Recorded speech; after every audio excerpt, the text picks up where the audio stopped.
Oi, pessoal.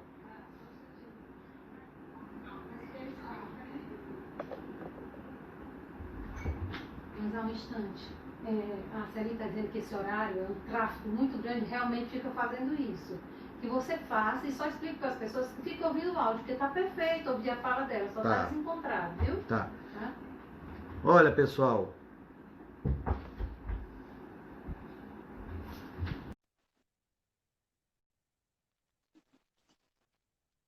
O Marcelo entrou, o Gilvan, Vicente. Opa, vamos ver se dá certo agora, Miriam, né?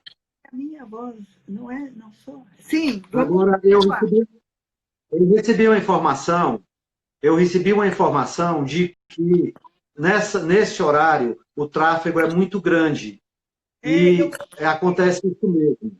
E aí, vamos adiante, se o pessoal ouvir a sua voz, está tudo ótimo. Então, o Klemperer nasceu no fim do século XIX, escrevia diários desde os 17 anos. Ele morreu em 1960, então tem 61 anos de diários escritos. E o Peter Gay, historiador que morreu nos Estados Unidos em 2015, tinha nascido na Alemanha, ele comenta, ele estudou muito o Klemperer também, e comenta que o Klemperer foi o melhor escritor de diários em língua alemã. Então, os textos que ele escreveu sobre as duas guerras têm um valor histórico. Esses são os diários mas esses diários ele não queria publicar, porque ele achou que era muito íntimo. Eu também, esses diários são muito importantes para nós. Eu posso até explicar. Depois que caiu o Muro de Berlim, a segunda mulher dele, que na verdade foi uma aluna, ela e o colega conseguiram entender a letra dele. Então, por um milagre, esses outros livros esse livro, os outros todos ele já tinha publicado, saíram porque eles tiveram o trabalho de redigir tudo. Mas, de qualquer forma, de qualquer forma, ele quis publicar esse livro. E ele publicou em 1947. Ficou pronto no Natal. A guerra terminou 8 de maio de 45 e o livro foi lançado em junho de 47, do jeito que ele quis. Só que ninguém queria ler esse livro porque ninguém queria ser lembrado do que fez na Segunda Guerra, dentro da Alemanha. Todo mundo veio pedir para ele, tipo, perdão, para ele perdoar eles em carta, junto ao governo, para mostrar que eles não tinham feito nada. E ele não assinou nenhuma, porque ele disse, se ninguém fez nada, como que aconteceu tudo isso? Os 6 milhões de mortos, de judeus mortos, fora os ciganos, todos os homossexuais, os opositores do regime, as testemunhas de Jeová, como que todos esses morreram se ninguém fez nada? E as pessoas tiveram que enfrentar mesmo, apesar que ele preferiu ficar no lado leste, onde era a casa dele, continuar na casa dele mesmo, porque no oeste, na República Federal Alemã, os nazistas andavam soltos até 1958, quando foram presos. Começaram a ser presos. Mas até 1958, graças ao promotor público judeu Fritz Bauer, que começou a prender as pessoas, ninguém estava sendo preso e estavam livres, rindo da cara de todo mundo. Então, eles ficaram no lado leste, mas ele sempre temeu novas ditaduras e totalitarismos, que ele ficou neutro.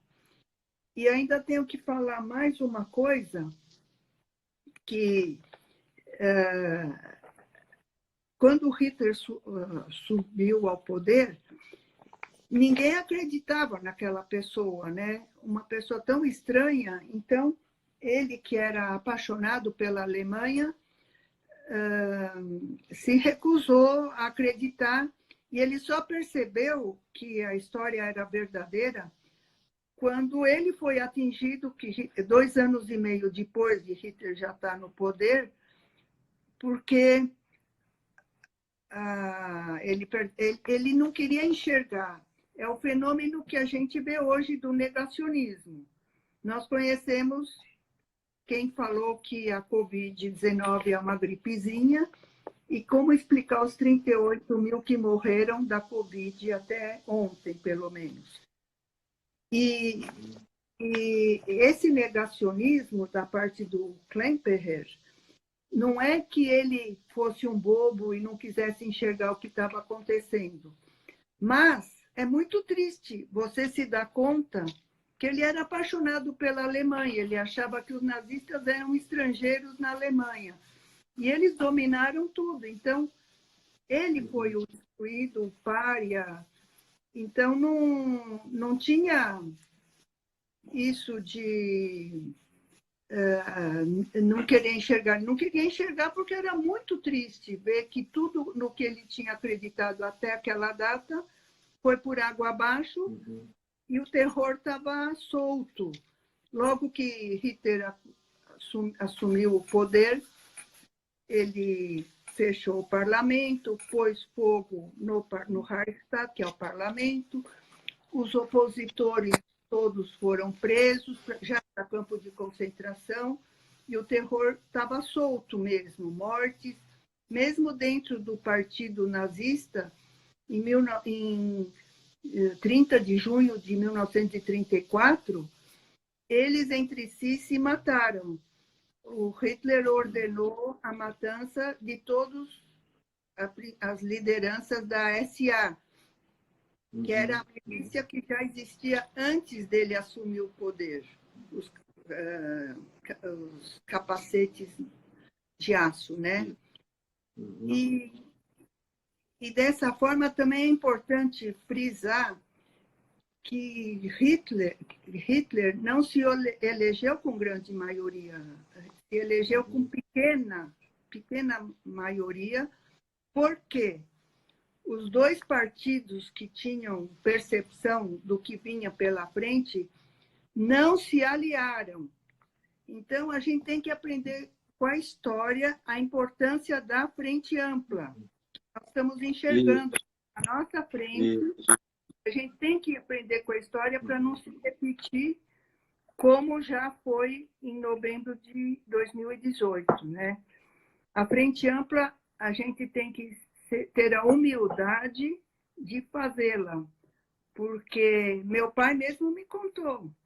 Em 33, a vitória foi dada pela não aliança dos 2 partidos, que dava quase o dobro. Ele ganhou com o Nacional Socialismo, foi quase minoritário, mas passou dos 2 que não se uniram. Então, nesse momento terrível que a gente está vivendo, é muito importante ter noção do que aconteceu. Então, eu vou falar um pouco sobre os estudos do Klemperer, que a gente fala aqui em letras latinas, não é a mesma coisa que falar em letras latinas na Alemanha, porque a nossa língua é latina, né? Não é uma grande coisa estudar. Ele até sabia português também. Português, francês, todas as línguas latinas, além do latim, né? E então ele fez o doutorado em Paris, a livre docência. Ele já era doutor, já era professor, mas fez a livre docência em Paris sobre Montesquieu. E hoje Montesquieu é muito mais importante do que a gente pensa, porque o livro que ele escreveu quase 100 anos antes da nossa independência de Portugal, em 1822, em 1748 ele publicou O Espírito das Leis. E o que é isso? Parece que ninguém acredito que tenha lido, Mas todos conhecem o teor desse livro, porque ele valoriza sobremaneira a divisão dos três poderes. A democracia só existe com a divisão, como Montesquieu escreveu em 1748, tem que haver o executivo, o presidente, legislativo, a Câmara dos Deputados Federais, o Senado, estaduais e municipal, e o judiciário. Os três têm que se respeitar e tem que funcionar. Não é nenhum manda no outro. É uma democracia. Esse tripé tem que existir. Então, nós temos que lutar por isso, exigir isso de nós mesmos, esse combate agora, né? Agora, voltando, então, ao Klemperer, que ele não conseguia acreditar no que ele estava vendo, porque 1% da população da Alemanha eram judeus. E como que o regime nazista conseguiu criar toda essa guerra, essa matança, que a Hannah Arendt mesmo diz, como que um minúsculo povo fez eles terem tanta raiva. E agora, recentemente, eu estudei a história do Eichmann, depois do que foi encontrado nos escritos dele, e, na verdade, ele mesmo diz que ele admirava muito os judeus, porque Hitler tinha dito que eles eram muito inteligentes, e por causa disso eles tinham que ser eliminados da face da Terra. Então, é uma coisa assim meio inacreditável. E a Hannah Arendt diz, né, que eles temiam, eles amavam tantos livros, que a única solução era queimar todos. Porque eles precisavam de gente. Pode continuar.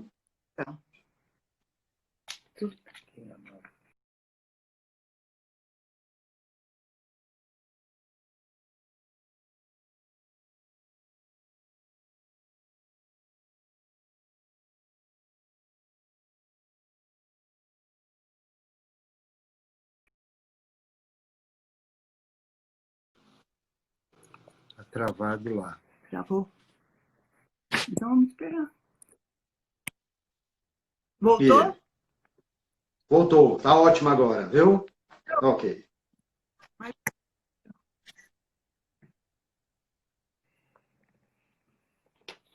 Então, estava falando logo que o regime assumiu, né, em 33, 10 de maio de 1933, houve queima de todos os livros que ajudassem as pessoas a ter espírito crítico, de entender, pensar por si mesmas, foram queimados. Isso. Lá na Bebelplatz, né? Na Bebelplatz, em Berlim. Na Bebelplatz, em Berlim. Não, em várias cidades. Não sim, só sim. Berlim. Então, o Brecht, Thomas Mann, Freud, Einstein, todos foram para a fogueira. Qualquer livro que abrisse a mente, que desse independência mental, foi para o fogo. E o Klemperer perdeu o emprego. Não podia fazer nada. Então, ele viu que o tema dele, Montesquieu, Voltaire, Diderot era o enciclopedista, né? Que ninguém mais queria essas aulas, especialmente porque Hitler queria que as pessoas se dedicassem só à força física, à beleza física. Nada de aprender, nada de ler livro, ignorância total, obediência. E então ele começou a assistir à manipulação da linguagem. Nós também estamos vendo, como eu falei, no começo do ano, em Sobral, no Ceará, teve um motim militar, as pessoas puseram máscara, os militares, no quartel, né? Puseram máscara com armas, ninguém sabe quem era quem, e foi considerado normal, não que eram amotinados. E a gente sabe que essas pessoas receberam instrução do guru, do presidente, gratuita para ir às armas. Felizmente, não deu certo. E nós temos que ficar muito atentos contra compra de armas, liberação de impostos de armas, e tudo isso é um momento muito grave e é uma oportunidade a gente conversar sobre isso, que já se viu como foi na Alemanha, né? E aí o Klemperer percebeu como as pessoas foram começando a achar tudo normal, o vizinho desaparecer, e o Klemperer e a mulher viam seus amigos, seus conhecidos sendo levados para os campos de concentração de forma definitiva. Inclusive, eles moravam, não havia gueto, mas havia a casa dos judeus, que é uma coisa semelhante. As grandes mansões que tinham sido de algum judeu, de alguém, ou prédio, eles moravam todos juntos, compartilhando banheiro, cozinha. E mesmo assim eles conseguiram se entender num momento tão crítico, mas quase todas essas pessoas foram levadas para campo de concentração por qualquer razão. E Klemperer, que não seguia religião, não estava identificado com o judaísmo, apesar do pai ter sido rabino e tudo, ele não estava mais se conformando com o que estava acontecendo, ele ligado ao iluminismo. Ele começou a perceber a manipulação da linguagem. Então, uma pessoa nessa casa dos judeus, comentando a live que o Eleazar deu no sábado, a Raposa do Deserto, né, o Rommel, eles percebiam pela notícia do jornal que só valorizava a Alemanha, quando eles começam a dizer que no norte da África os jovens soldados eram grandes heróis. Quer dizer, estavam sucumbindo, eles invertiam toda a linguagem. E o Goebbels, que foi o idealizador dessa manipulação, até hoje ele é altamente considerado o pai da propaganda. E a propaganda foi tão nociva que acho que até hoje, 75 anos depois do fim da guerra, não se usa a palavra propaganda. É outra palavra em alemão, mas essa palavra nunca mais, porque representa o que há de pior, né? E o Klemperer, na sua observação e trabalhos forçados, e trabalhava de noite em fábrica, trabalhou de varredor de rua, junto com outros judeus que tinham sido juízes, pessoas da mais alta formação profissional, né? Ele mesmo começa a perceber como que o nazismo se implantou e se tornou uma coisa normal. As pessoas começaram a fazer tudo normal. Como que aquilo se tornou aplainado? Os horrores, de repente, ficou tudo plano. Então, eu queria ler o que ele disse, exatamente como ele disse que, depois de 12 anos, ele ali quebrando a cabeça, como foi possível acontecer o nazismo, que a Alemanha estava em frangalhos, foi assim um patriotismo exagerado entrar na Primeira Guerra. O Kaiser Guilherme II e dos seus generais não pensaram na população e acharam que a Europa estava muito mais moderna que a Alemanha em armas, e na verdade a Primeira Guerra não acabou. Os historiadores historiadores alemães dizem que foi a Segunda Guerra dos 30 anos, de 1918 a 38, 39, né? Foi a Segunda Guerra dos 30 anos. Então, toda aquela tragédia conduziu a uma tragédia maior ainda. E como muita gente, como foi possível acontecer isso? Então ele escreveu: não, o efeito mais forte não foi provocado por discursos isolados, nem por artigos ou panfletos, cartazes ou bandeiras, que as pessoas, os nazistas até faziam passeata com tochas acesas de noite. Só que foi descoberto que as pessoas faziam esse serviço para o Hitler, né, de tochas circulando, eles davam volta no quarteirão, eram sempre os mesmos. Não era aquela coisa, era muito perto mesmo, né, muito perto. Então, o efeito não foi obtido por meio de nada que se tenha sido forçado a registrar com o pensamento ou a percepção conscientes. O nazismo se embrenhou na carne e no sangue das massas, por meio de palavras, expressões e frases, que foram impostas pela repetição milhares de vezes e foram aceitas consciente e mecanicamente. E ele ainda diz uma frase que é fundamental, né? A língua, a gente tem que prestar muita atenção na língua e na mudança das palavras, porque desde o fim da Segunda Guerra, o tempo todo você percebe que você está sendo enganado.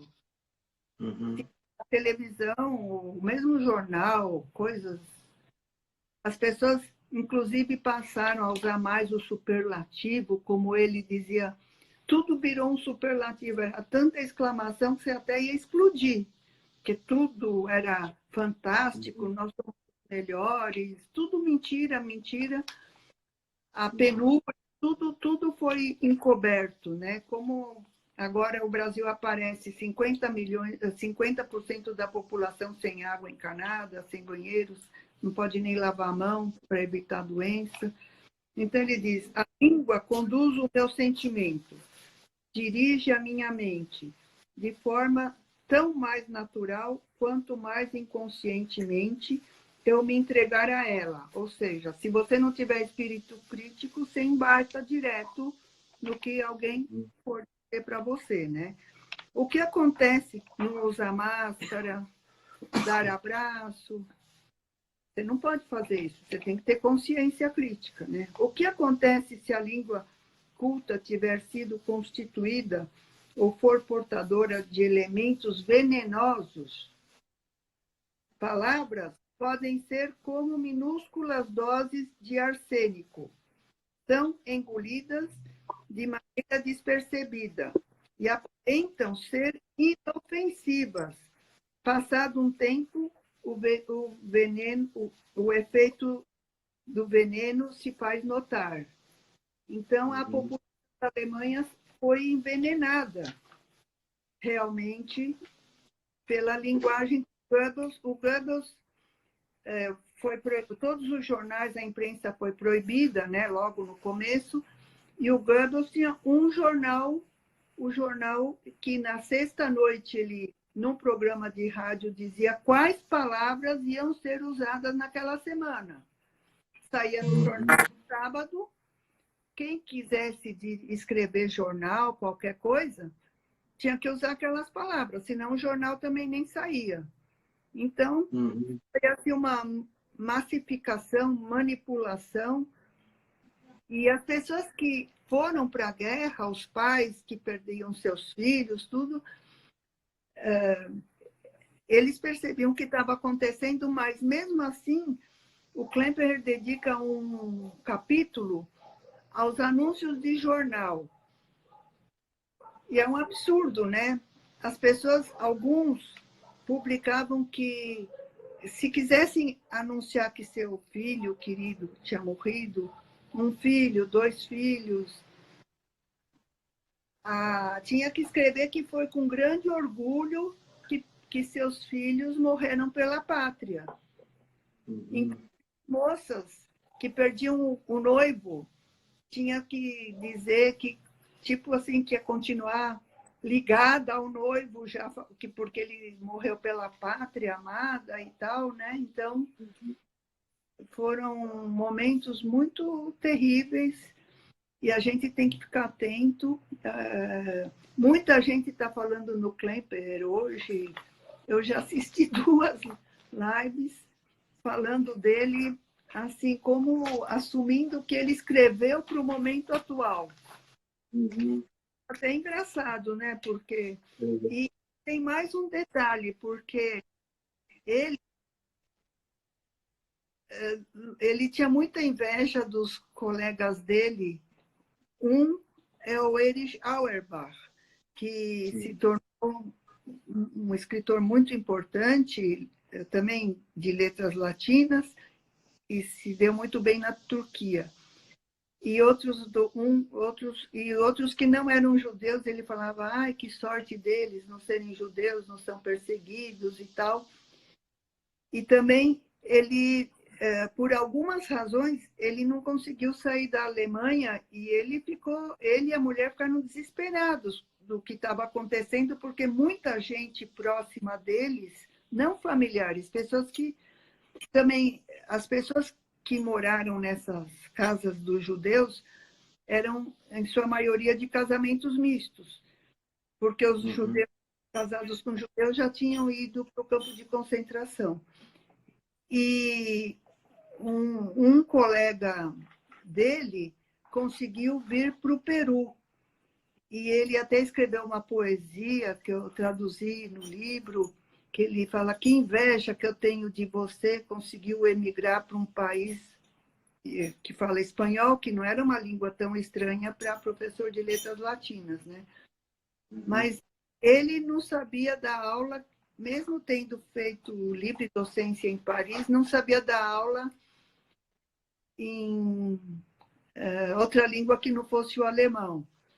E também a mulher dele, por diversas razões, o Peter Gay comentou em 1998, ela sofria de depressões nervosas, então para ela era muito ruim ter que sair de casa, mas a casa foi tirada deles em 1940 e depois devolvida em 1945, e durante esses 5 anos morou uma família nazista lá dentro, né? Mas depois devolvida. E ela também teve que se desfazer, matar o seu canário, seu gatinho. Judeu, como o judeu era um ser que não existe, chamado Untermensch, não Supermensch, que é o super-homem, né? O Untermensch, sub-humano. Sub-humano. Os animais não podiam existir numa casa que não era nem judaica, né? Ela nem era judia, só ele. Miriam, eu vi um trecho na sua introdução que ele fala que a mulher, mesmo assim, a mulher permaneceu fiel a ele, né? Porque se não tivesse a mulher, ele seria preso, não é isso?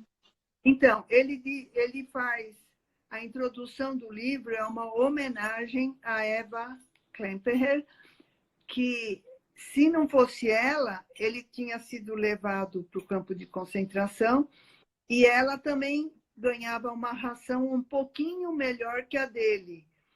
E ela levava escondido no bonde as anotações, os diários, que foram guardados numa lata no jardim de uma médica que não era judia, mas era antinazista e era muito maltratada. E ela atuou como médica num hospital perto de Dresden, e ela percebia quando a pessoa... o tipo de ferimento, se o ferido estava desmaiado, era um nazista ou um antinazista, porque o antinazista tinha ferimento no pulmão de facadas. E os nazistas que tinham bebido demais e tinham caído, se machucado por tombo de bebedeira mesmo.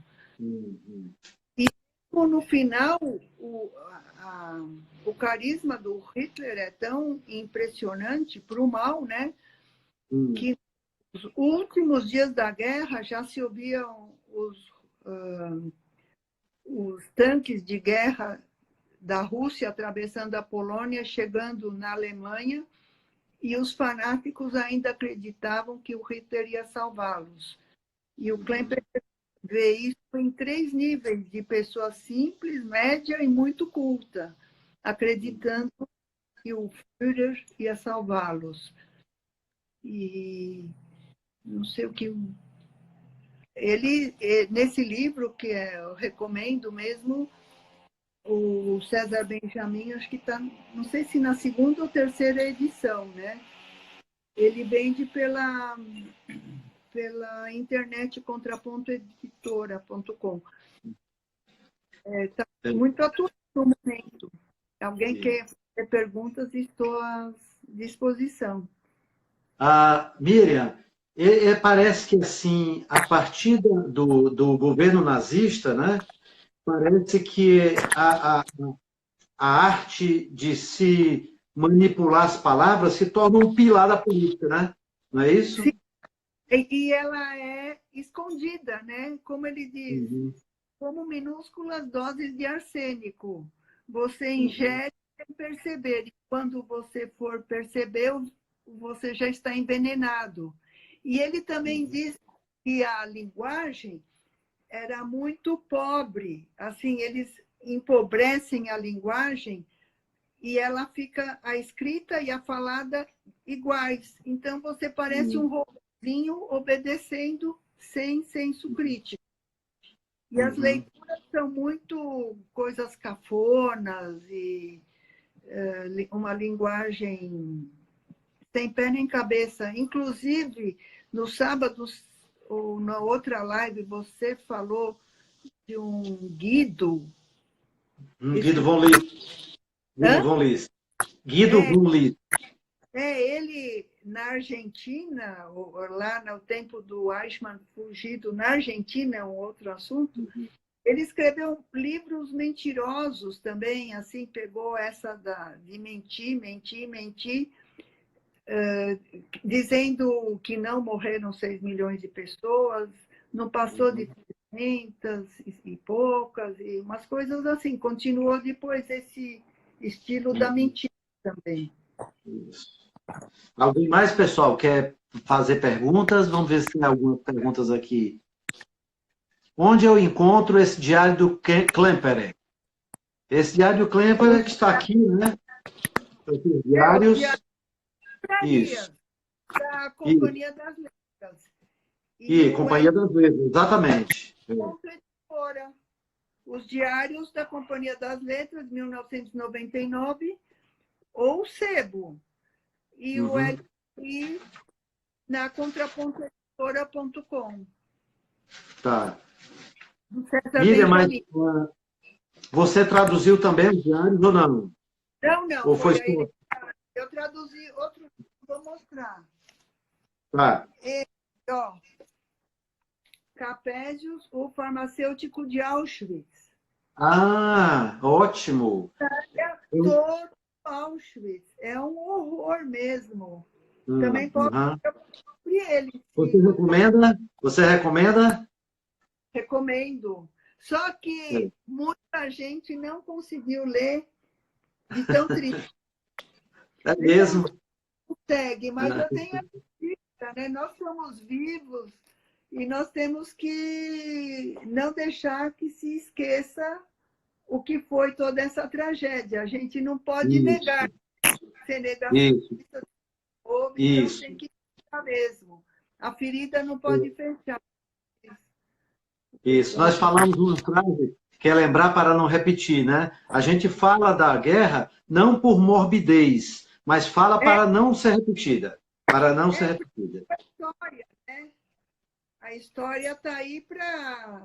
Não é uma história em quadrinhos, um gibi, né? Quer dizer, pode até ter história em gibi, não desmerecendo a história em quadrinhos, mas... Isso. Miriam, nós estamos nos encaminhando já para a final da live. Eu queria só fazer, já que não tem outras perguntas aí, eu queria perguntar o seguinte: essa manipulação da linguagem que aconteceu muito com Mussolini e aconteceu também com o nazismo, tá? Ela se reproduziu, ela continua no auge, ou isso diminuiu? Isso diminuiu, aumentou, como é que foi? Eu acho que o estilo do Goebbels, quer dizer, pegou, mas aquelas mentiras, acho que o Rubens quer falar sobre isso também. Eu quero fazer uma pergunta. Eu posso fazer? Pois não, Rubens. Pois não. Eu quero perguntar se as fake news hoje não são uma modalidade dessa deturpação da linguagem em que fica Excelente. Veja que hoje sai em noticiários, eu li pela Globo, que as máscaras que ficaram regulamentadas como obrigatórias no uso social, algumas dessas pessoas, como essa Zambelli, que é uma criminosa, divulgou abertamente. E é impressionante como eles podem operar livremente sem serem punidos. É muito impressionante. Parece como a cultura e essa ideia de democracia que nós temos, que permite que a própria liberdade democrática detone a democracia. A Zambelli divulga que a determinação governamental estadual é de que a polícia possa passar a invadir as residências para policiar dentro das casas. Isso parece uma divulgação também, e é o estilo direitista radical de sempre, quando se dizia, e isso amedrontou pessoas, que caso o PT vencesse e se tornasse o poder, que casas seriam invadidas e as famílias teriam que dividir os seus espaços e assim por diante. Puro terrorismo. Isso é fake news, a meu ver, o tempo todo, deturpando as ideias e a linguagem mesmo. E ainda preciso falar mais uma coisa. Mas é uma pergunta mesmo. Mas com razão. Mas tem mais uma coisa. Que o Klemperer falou assim, eu vivi o tempo do Guilherme II, vivi a República de Weimar e o nazismo. Quer dizer, no nazismo era a maior falta de liberdade total. Só que, como que o nazismo foi vencedor antes de 1933? Como? Pelas alegações que o ministro da Educação está usando. Ele ultrapassa o direito do que ele fala. A gente não tem liberdade de expressão da forma como ele usa. O judiciário está certo, porque o Klemperer fala a República de Weimar realmente foi fraca, porque foi a primeira vez que não havia o Império e todo mundo tinha saudades do Reich, não sei o quê. Não conseguiam entender que estavam numa república, graças a Deus, né? E ela era fraca. E o Goebbels já atacava os ministros judeus, chamava eles pelo apelido, assim, de uma forma pejorativa mesmo. Então, não existe liberdade total de expressão. Isso é um erro muito grave e é uma forma de enfraquecer a democracia. E a gente não pode aceitar isso. Isso. Miriam, a qualquer momento a live pode cair, tá certo? Porque é 1 hora só no máximo. Então, faça aí a sua saudação final. A sua saudação final. A minha é agradecer a todos que participaram desse debate, especialmente Eleazar e Goretti, e esperando a gente se reencontrar para novos debates. Vamos, pelos elogios aí, pelos elogios que você recebeu, acho que rapidinho a gente vai fazer outra live, viu? É muito bacana a gente expor, a gente não lê só para a gente tem que divulgar, né? Eu Isso. agradeço a oportunidade, espero novas e com mais debates mesmo. Rubens, obrigado também, Rubens. Um abraço. Cuide bem dela, viu? Viu, Rubens? Cuide bem dela. Tá bom. Boa noite, boa noite. Tchau, Boa obrigada. noite. Tchau. Tchau, tchau.